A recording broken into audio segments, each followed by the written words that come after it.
Hello, my dear friends, my lovely audiences. Welcome to the show. Jack Chow on the East West with G&E TV. For quite some time, there's a big subject, Belt and the Road initiative, initiated by China towards the Asian, Southeast Asia part of Europe, whatever, half of the globe.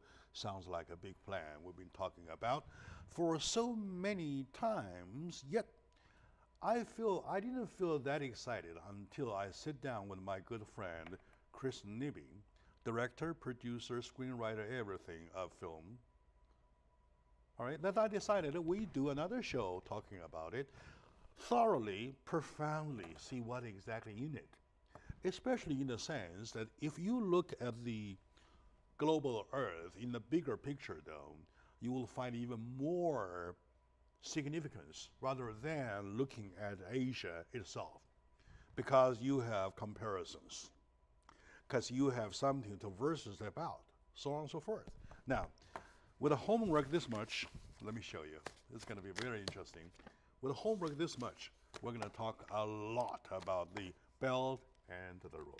So, my good friend Chris Nibby, wonderful filmmaker. Starting the day I came to know him till this day, every single day I feel proud of him. He's kind of non-stop creator. So far, he has made a wonderful series Mysterious China series of 18 episodes, 18 episodes so far already. And more than episodes, because they are films. They're films. Episodes in TV usually are 30 minutes. They are all 90 or 60 minutes. That's even better, or even better.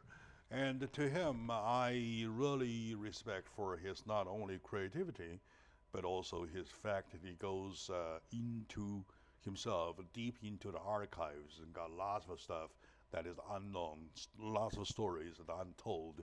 To my friend Chris Nibby, warmly welcome to the show. 谢谢你，老朋友. Oh, good. That's good. But my English-speaking friends will not know what you're talking about. Thank you very much, my good friend. All right, very good. That's good translation, all right.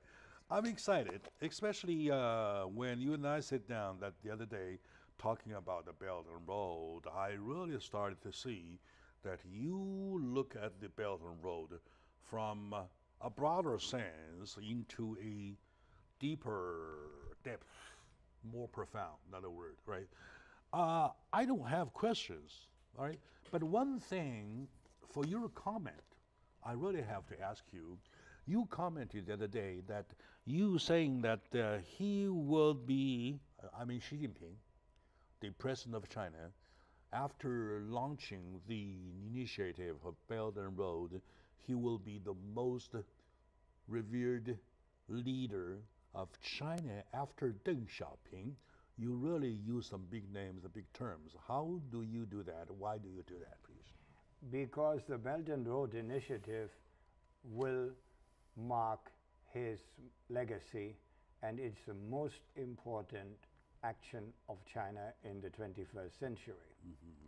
Because, you know, it covers about 60% of the world population, and it's a very smart move and of China, because China can at this time use its knowledge of how to build infrastructure in a perfect way, and it will open up a new global era of cooperation which has never existed before in that dimension.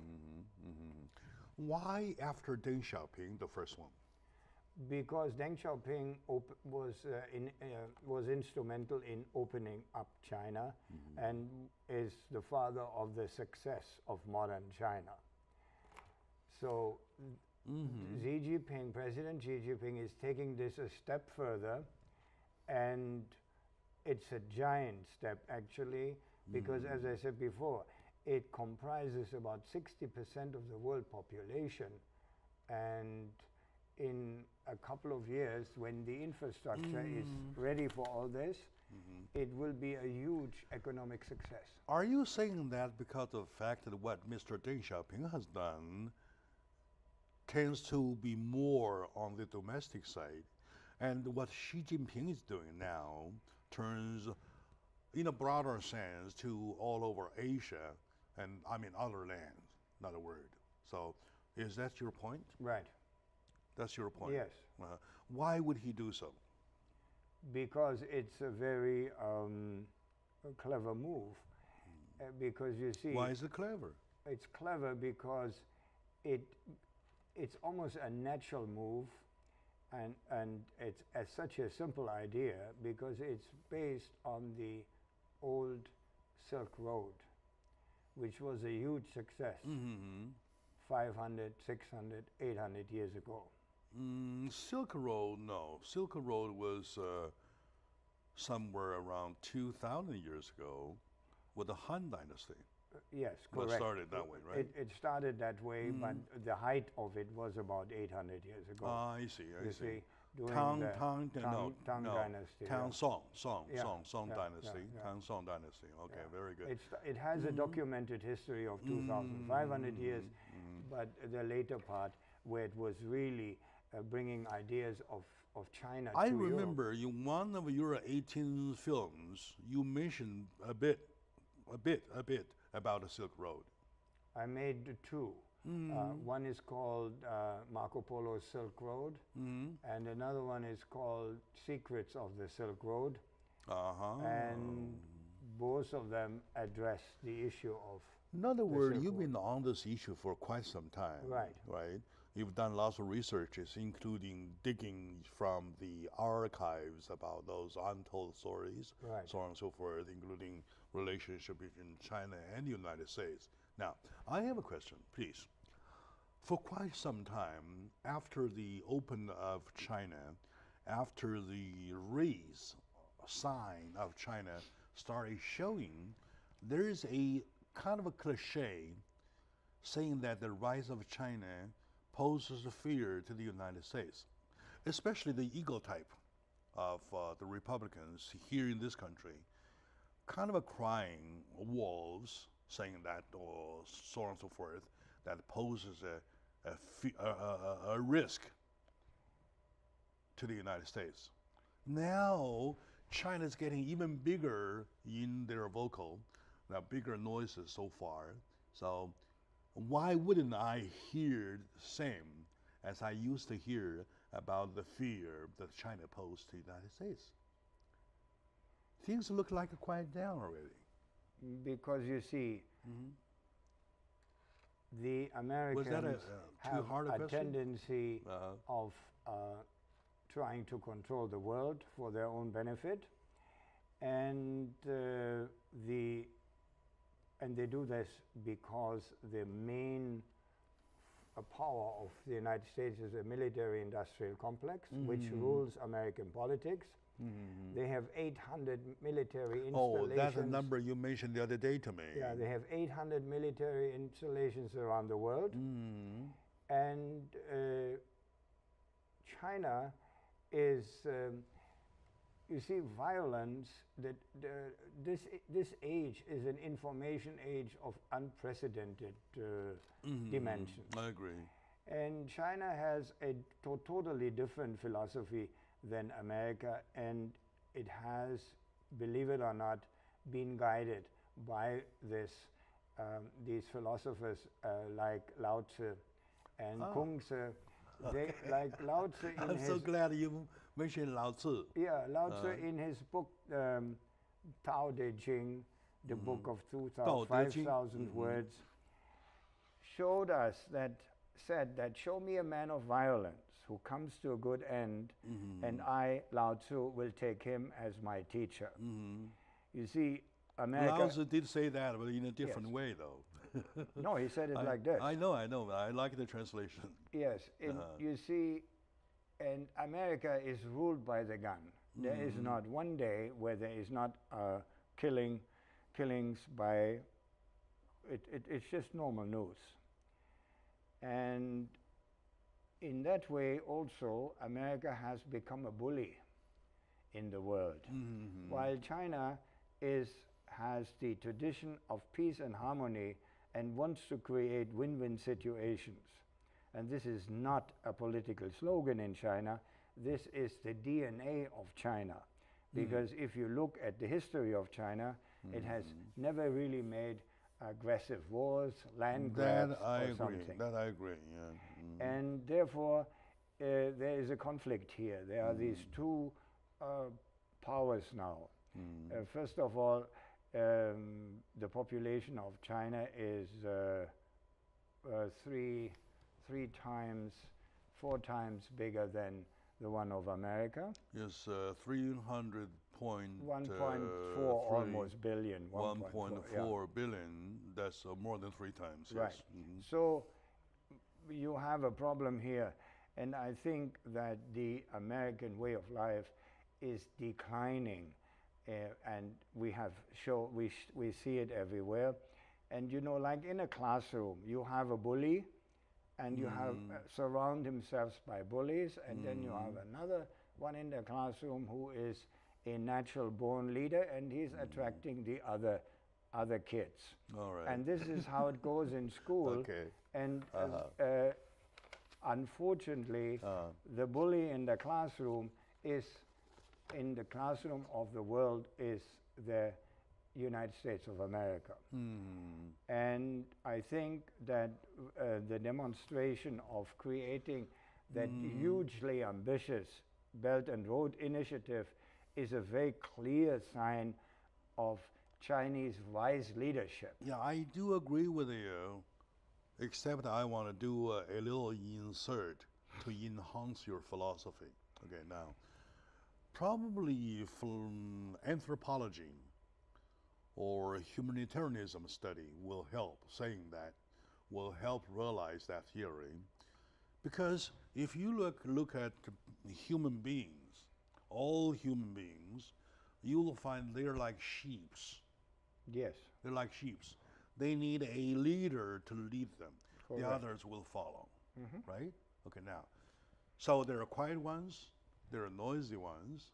Some decide to follow the noisy one, some decide to follow the quiet one. Yeah.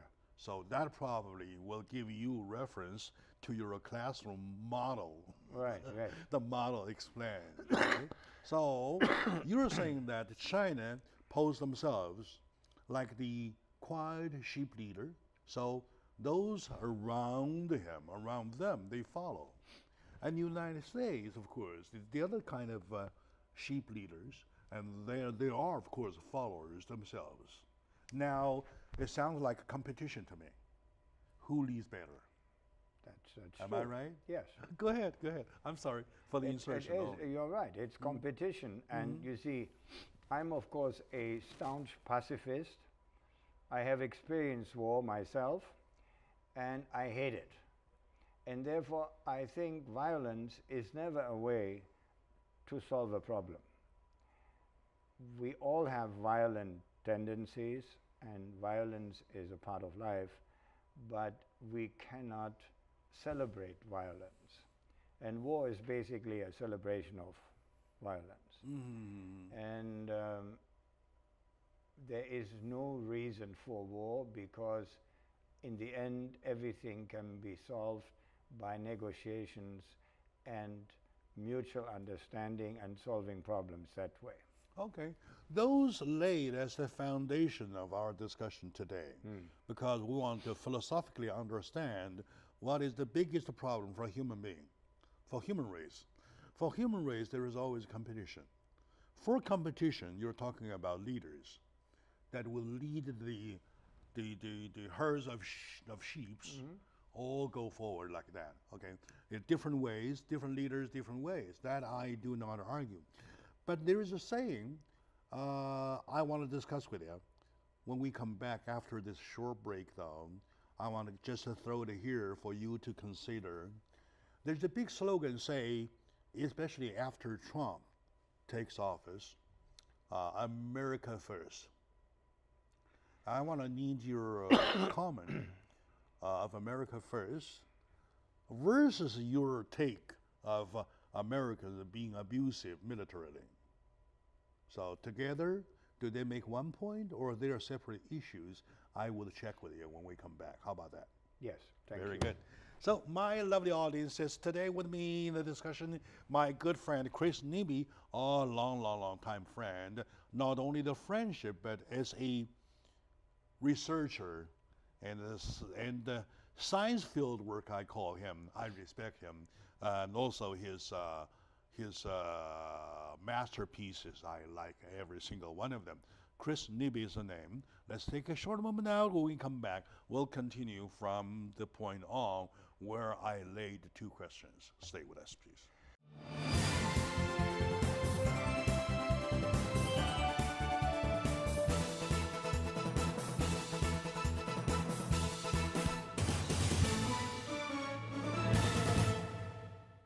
Hello, my dear folks, my lovely audience. Welcome back to the show. Good morning, good noon, good afternoon, good evening. Well, regardless, depending on where you are, because this show is viewed horizontal across the United States. Now, the question is, we're talking about the Belt and Road. Lots of people give their hands together, put their hands together for it. I know, including me, myself, but it was not until the moment I got a chance to sit down with my friend Chris Nebe did I get this excited. Oh, I started to see the depth, in a more profound way about this very initiative. Now, like I said in the first segment, that if you look at the China and Asia versus the initiative, that's one take, that's one perspective.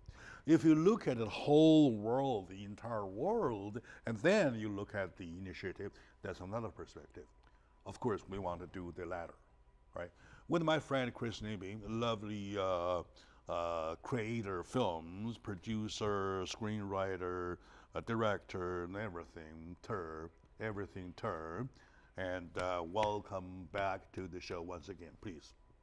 Now, I laid two questions, the previous segment, that there is the big slogan, especially after Trump takes office, America first, make America first.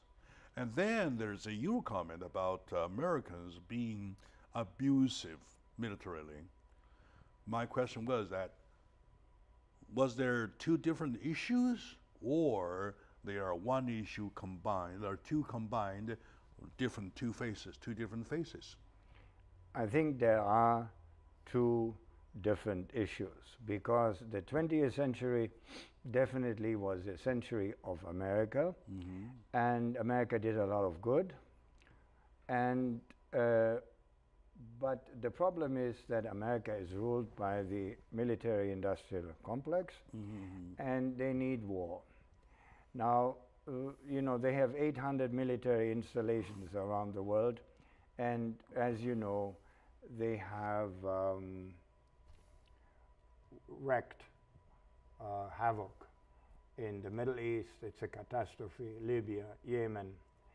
So America has been focusing his attention into a direction while they have neglected to look inside.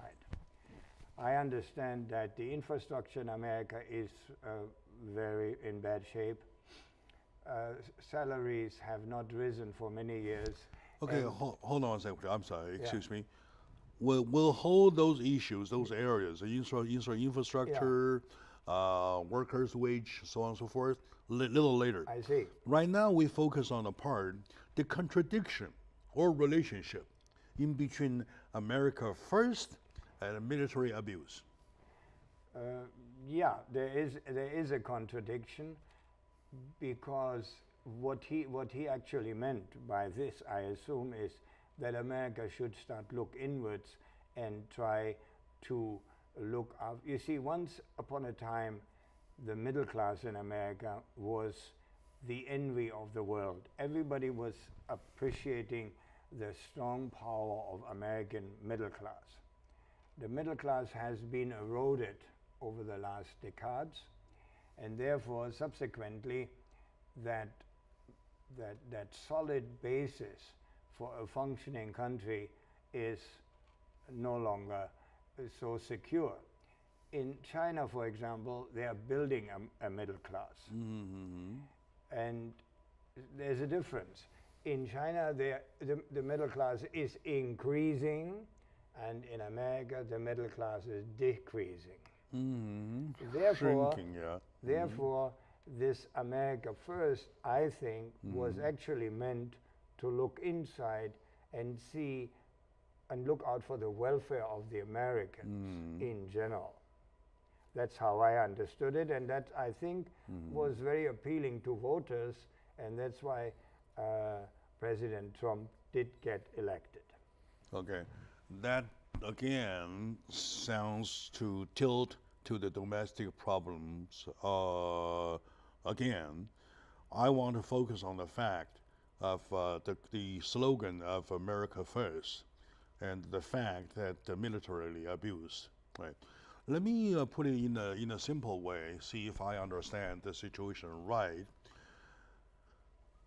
Make America First is not a slogan by Trump. It's a slogan ever since. Ever since the founding of this beautiful country, making America First is always a slogan, always a determination. Only it was taken ransom by the military industry.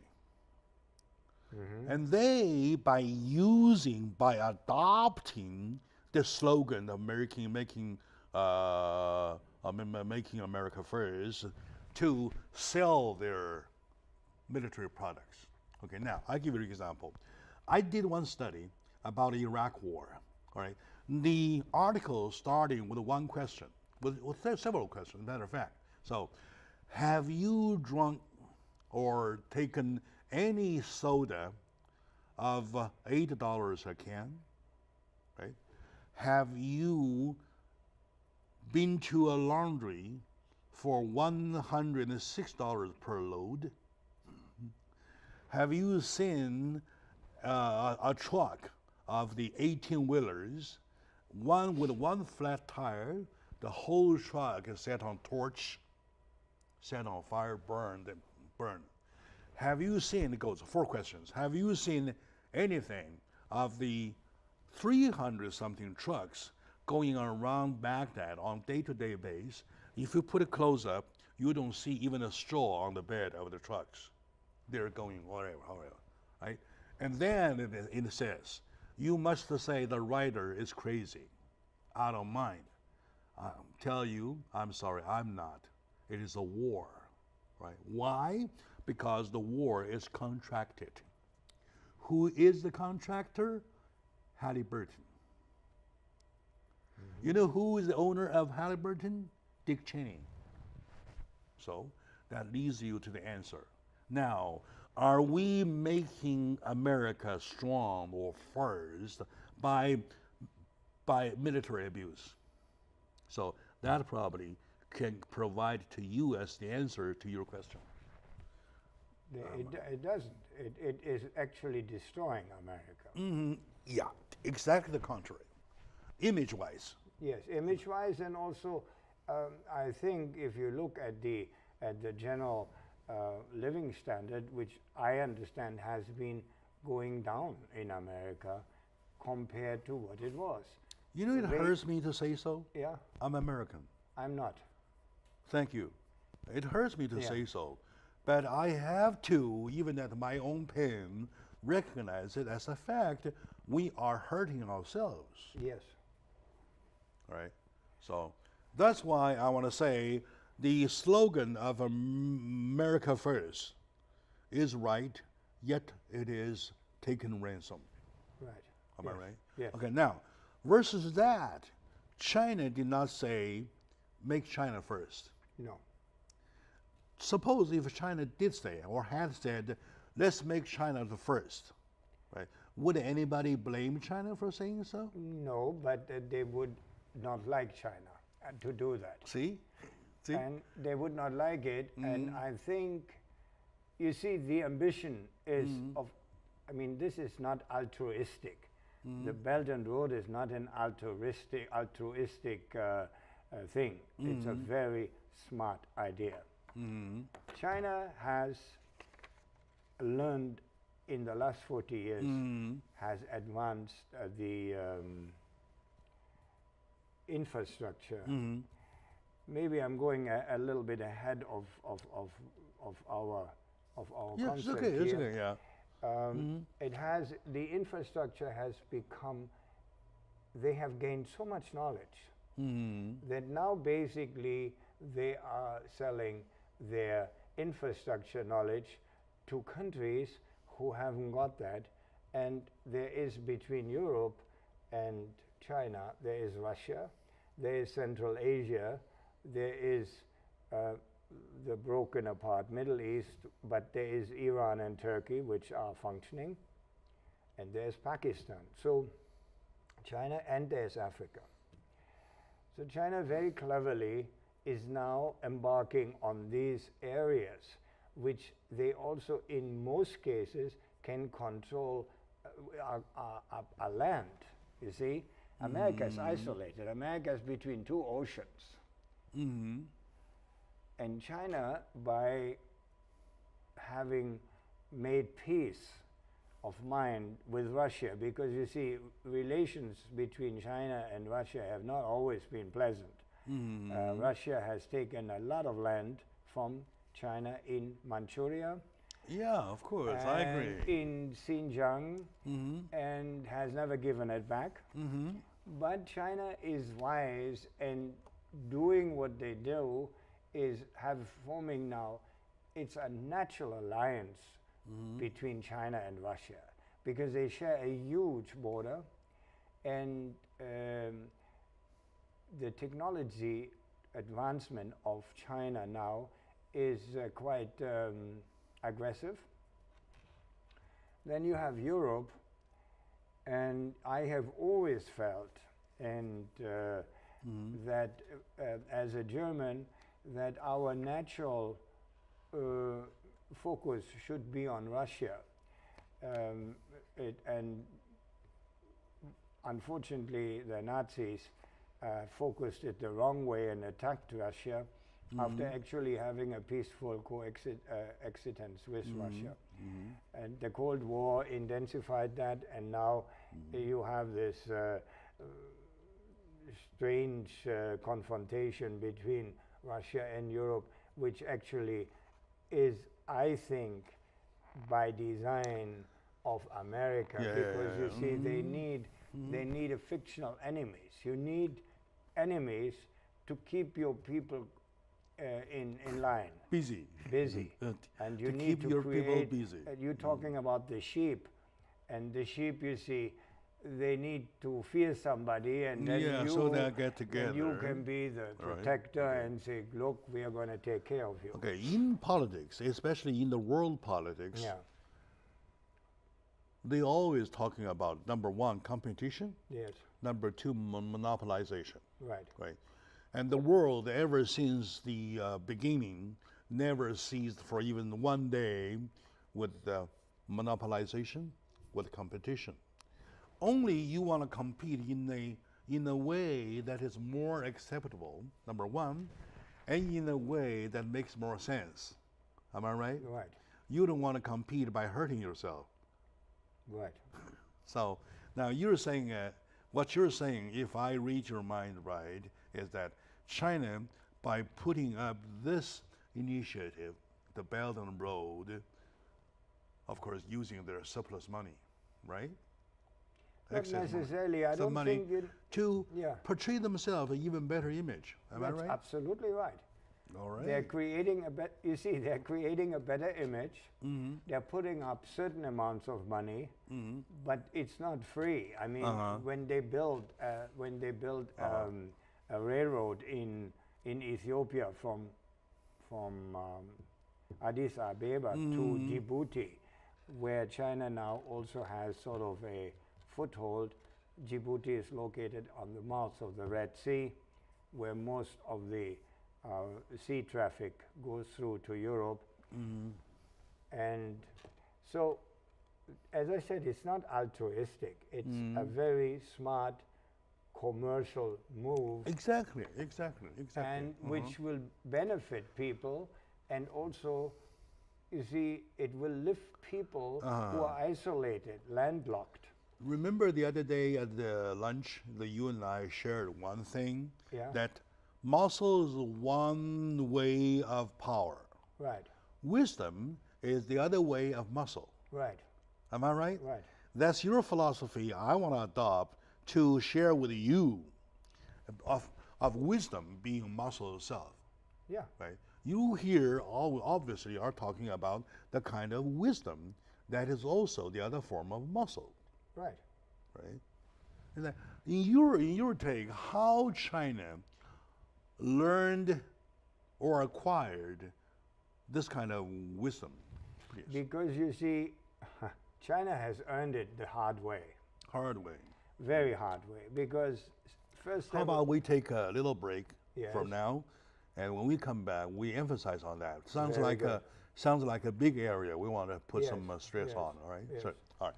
My dear audience, with my good friend Chris Nibby, I seem to be having very, very good time because I'm not only a talker, I'm a thinker sometimes.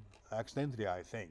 All right. So with that in mind, with that as a guideline, we will come back talking about the fact of how China accumulated the quote-unquote wisdom that is applied into today's world and is found to be working.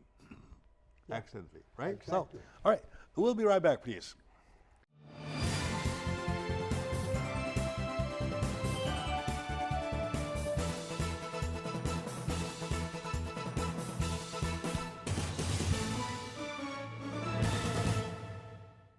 Hello, my lovely audiences, ladies and gentlemen, my good friends. Welcome back to the show, Jack Xiao on the East-West Show with G&E TV, with a loss of pride. I take this job not as a job. I take this as my privilege because I sit here, I got a chance to touch any issue. I got a chance to see all kinds of people. I got a chance to touch base with all kinds of beautiful brands. For example, today, with my friend Chris Nibby, that set of beautiful mind, I'm learning. I'm learning not only from history, I'm learning from philosophy, I'm also learning from facts. I mean, irony facts, right? Now, with my friend Chris Nibby, a producer, screenwriter, and also a director, he is almost everything All right, so I believe that we are starting to feel about it. Now, we were at the point just now talking about wisdom being muscle. Okay, you and I we end up in the physical fight, right? You have bigger muscles, I have wisdom. Sometimes, well, not necessarily you'll always win. My wisdom might win over you, right? So wisdom often regarded as another type of muscles. And you confirmed that China has the muscles. My question was how China accumulated that kind of muscle, which is wisdom in this case. I think, China, if you look at the centuries of brutal Western and Japanese imperial colonialism, terrible abuse by Great Britain. Just think about the Opium Wars. Opium War, yes. Where 1850. Yeah, where Britain actually tried to drug up a whole nation. I mean, it's unbelievable. Mm-hmm. And the endless tragic inner political struggles of China. And so that has forced the Chinese people to constantly rethink and restructure their way of life. However, the Chinese have clung to their epic cultural heritage, because you see, we must never forget that China, for almost 5,000 years, is basically always on the map in the same region. There have been lots of struggles inside China, but it has always taken place in that country. Within the borders. Yes. Mm-hmm. And then they have clung to their epic cultural heritage, which has evolved over centuries from their philosophers Lao Tzu, Confucius, and to a certain degree from Buddhism, but lesser actually, because that is a foreign element which came to China and was developed into Zen Buddhism in China. and then continued on to Japan. So when after the opening up of Deng Xiaoping of China, which was totally closed off, and the opening up in 40 years, there has been an socio-economic environment and a dynamic explosion of energy which is unprecedented in world history. You're right. It's unprecedented. There has never been anything like this. For example, you know, there is in China, we have the majority of Chinese actually live in rural areas.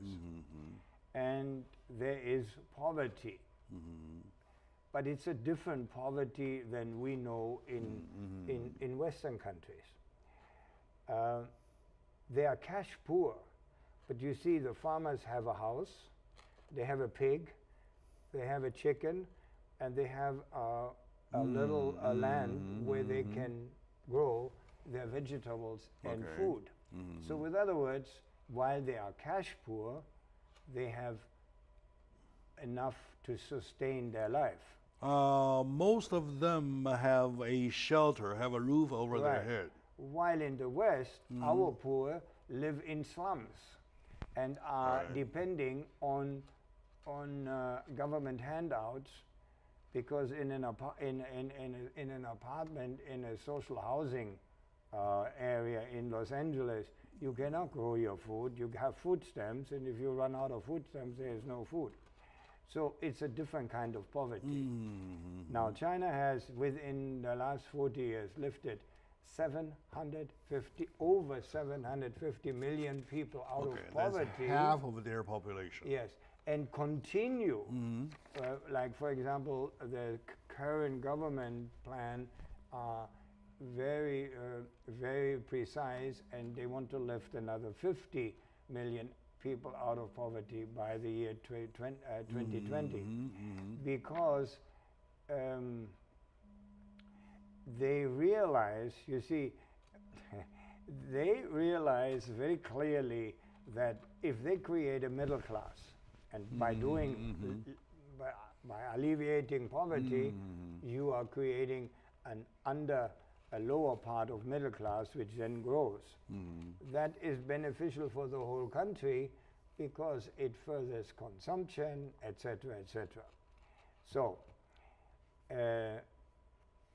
there is a dynamic in China which you cannot and must not underestimate, and which in the West, unfortunately, has not been really appreciated and recognized, because very few times you hear about poverty alleviation in China, and people really don't understand what it means.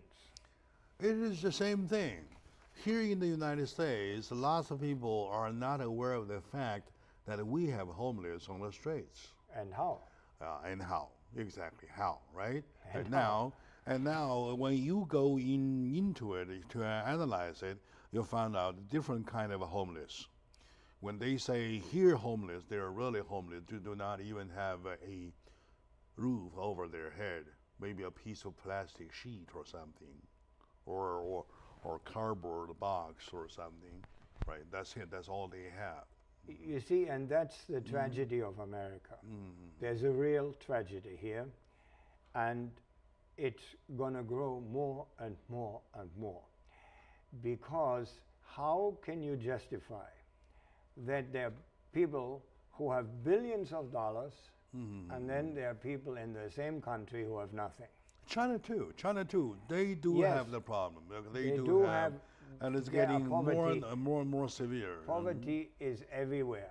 Is everywhere. Everywhere to a certain degree, and there are also there's also what you call in our social country, Germany, there is a so-called professional poverty, which means that they are heavily dependent on social handouts.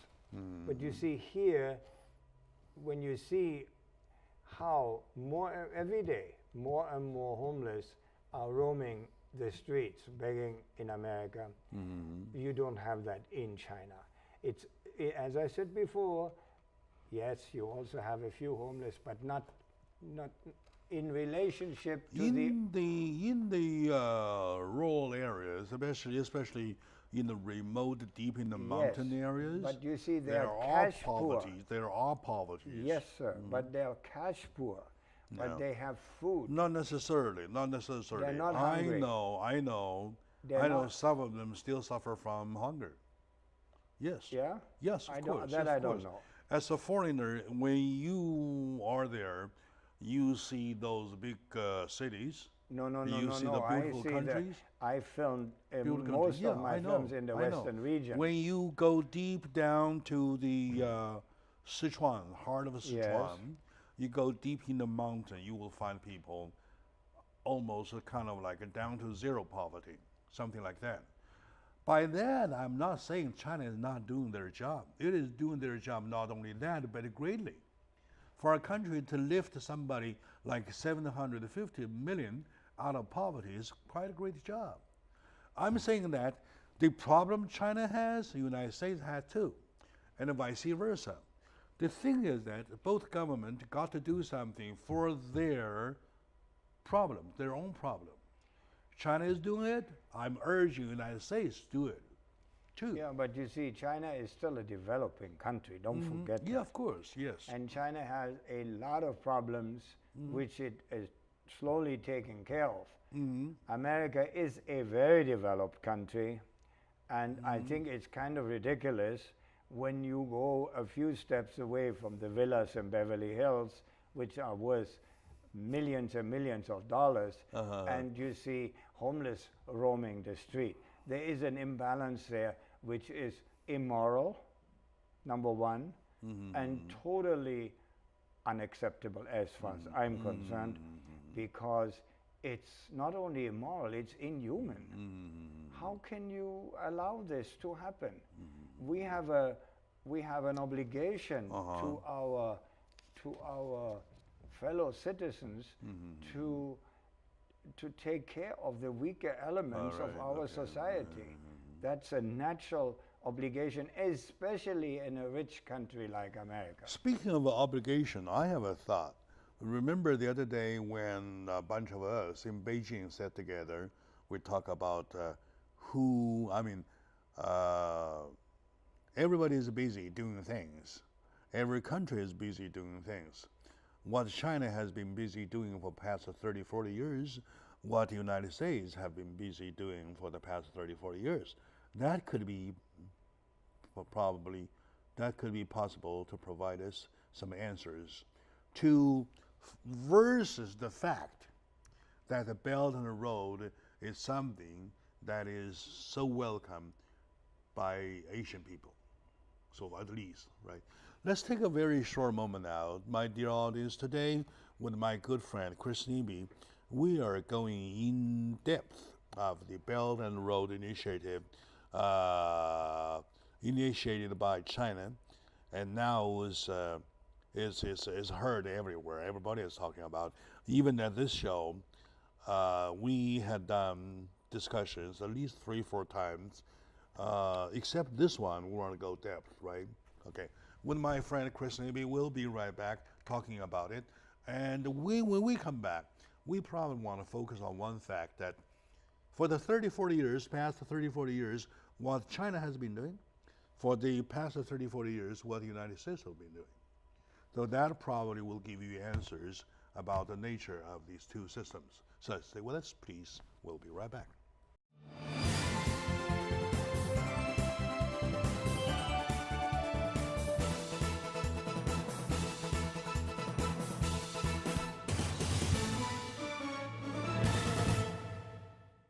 Hello, my dear folks, my lovely audiences. Welcome back to the show.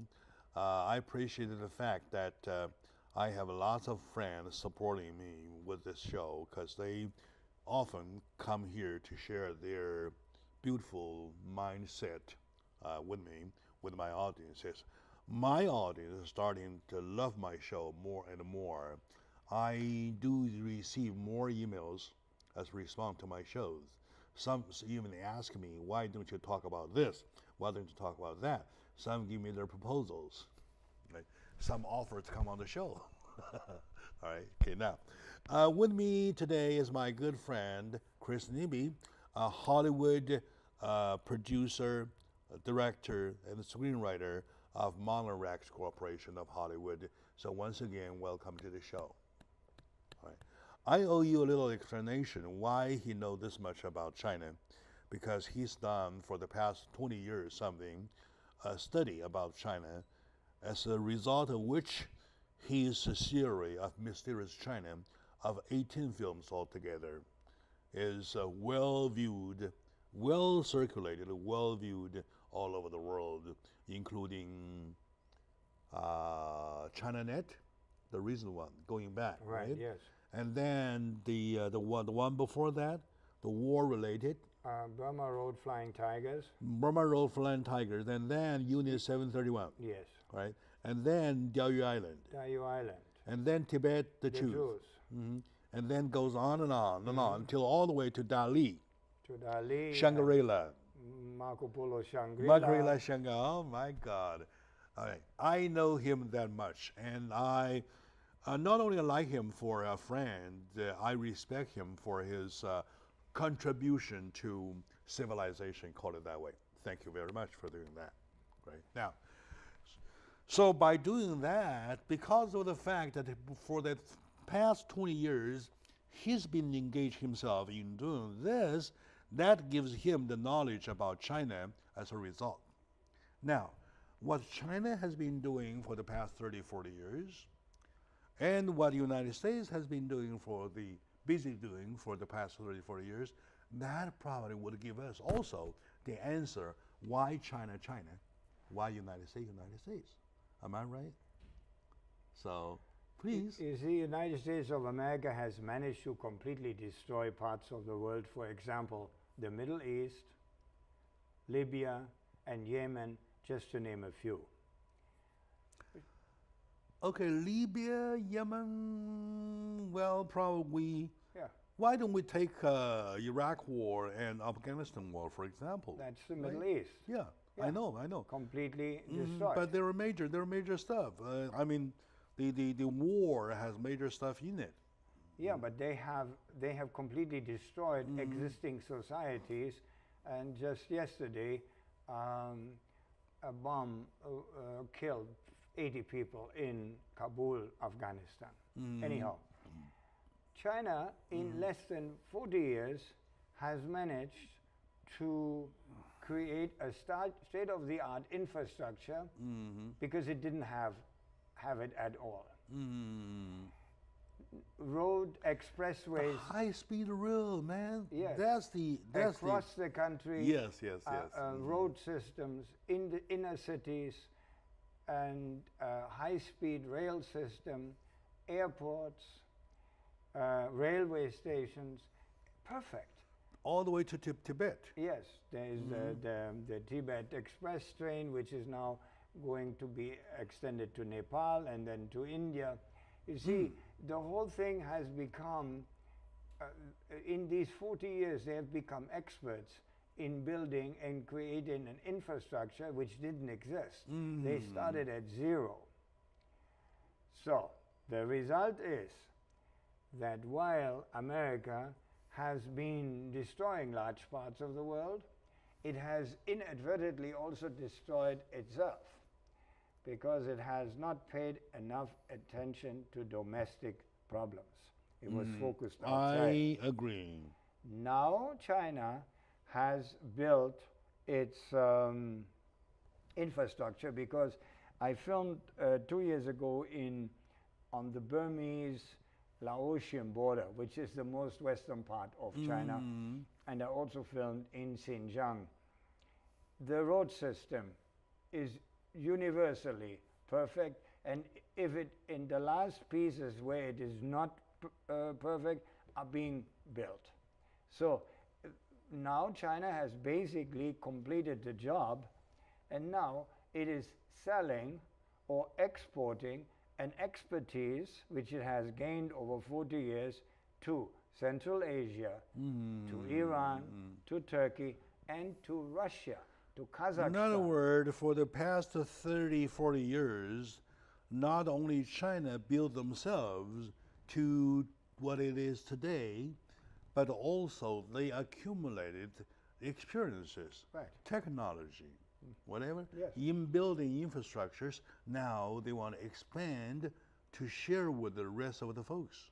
Right, and All right? share it in a very positive fashion, because these are In an investment fashion. yes, Yeah, yeah, yeah. yes. I have something which you need. Yeah, Let's yeah, do a so- deal. Okay, it's and- not free trade, but Yeah. you know, it's investment. And because this will all further the trade, it will just expand the influence of China across a natural area where it's easy accessible.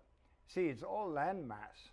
Russia is in many ways an underdeveloped country, and there's another thing what China does. It usually brings its own labor force, because you know, it's unbelievable if you watch Chinese buildings. They're building it so fast.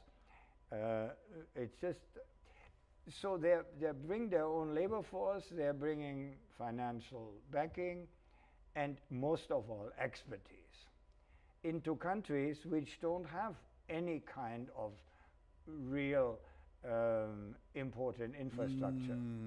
So it's a win-win situation for the countries, because they are basically now connecting to a global economic, because the area which the Silk Road Initiative is covers about 60% of the world the other side of the population. coin is that for the past 30, 40 years, United States, especially we can see California, at least for what I can see, for 34 years, I don't see much construction going on.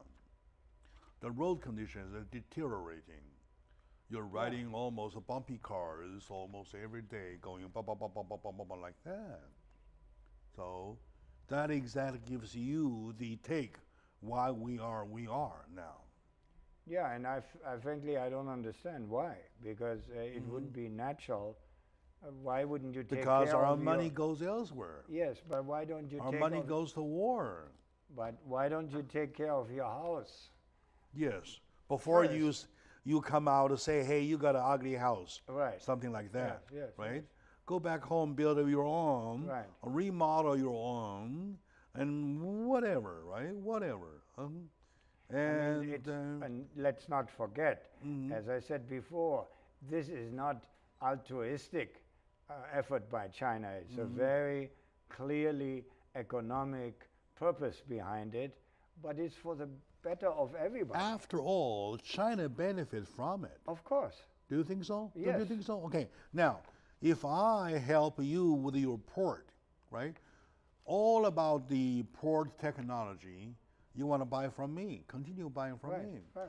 If I help you build up an auto parts manufacturer, and then you're going to buy my parts, Yeah. because other parts won't fit. Yeah. Am I right? Yeah. So, in the long run, it benefits China too. China is not stupid. No, not Yeah, at all. they do their own calculation. Yeah. All right. Okay. We're done halfway. No, not halfway. Not even half.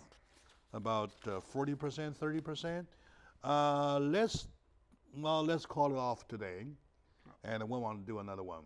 Shall we? How about Yes. tomorrow? Okay. Tomorrow, We do. okay? Yes. Okay. Deal. Pleasure. Thank you. Thank you. See you tomorrow. See you tomorrow. Thank you. All right. Good.